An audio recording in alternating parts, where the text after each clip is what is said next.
Rainbow eucalyptus. আমাদের পৃথিবীতে ইউক্যালিপটাসের অনেক প্রজাতি রয়েছে। যদি গণনা করে দেখা হয় তাহলে পাবেন আমাদের পুরো পৃথিবীতে প্রায় 700টির চেয়েও বেশি প্রজাতি রয়েছে, যেগুলি বিভিন্ন সাইজের এবং বিভিন্ন রঙের হয়। এগুলির মধ্যে সবচেয়ে সুন্দর হচ্ছে রেনবো ইউক্যালিপটাস গাছ, যেগুলি লম্বায় হতে পারে প্রায় 250 ফিট। এই গাছগুলির খোঁজ সবার প্রথমে হয়েছিল ফিলিপাইন্সে, এবং তারপর হাওয়াই, ক্যালিফোর্নিয়া, ফ্লোরিডা এবং টেক্সাসেও এই গাছগুলি এখন দেখতে পাওয়া যায়।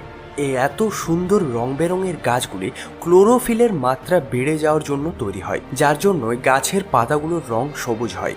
এছাড়াও এগুলিতে অনেক ধরনের কেমিক্যাল পাওয়া যায়, যার জন্যই এই গাছগুলির কাণ্ডগুলিতে বিভিন্ন রং দেখতে পাওয়া যায়। এই এলাকাগুলিতে কখনো অধিক বর্ষা, আবার কখনো হয় অধিক গ্রীষ্ম। এজন্য এই জায়গাগুলিতে জলীয় বাষ্পের পরিমাণ হয় অনেক বেশি, যার ফলে এই কেমিক্যালগুলি একে অপরের সাথে মিশে যায় ও গাছগুলির রং হয়ে যায় এরকম। এই রঙগুলি আপনি তখনই দেখতে পাবেন যখন আপনি এই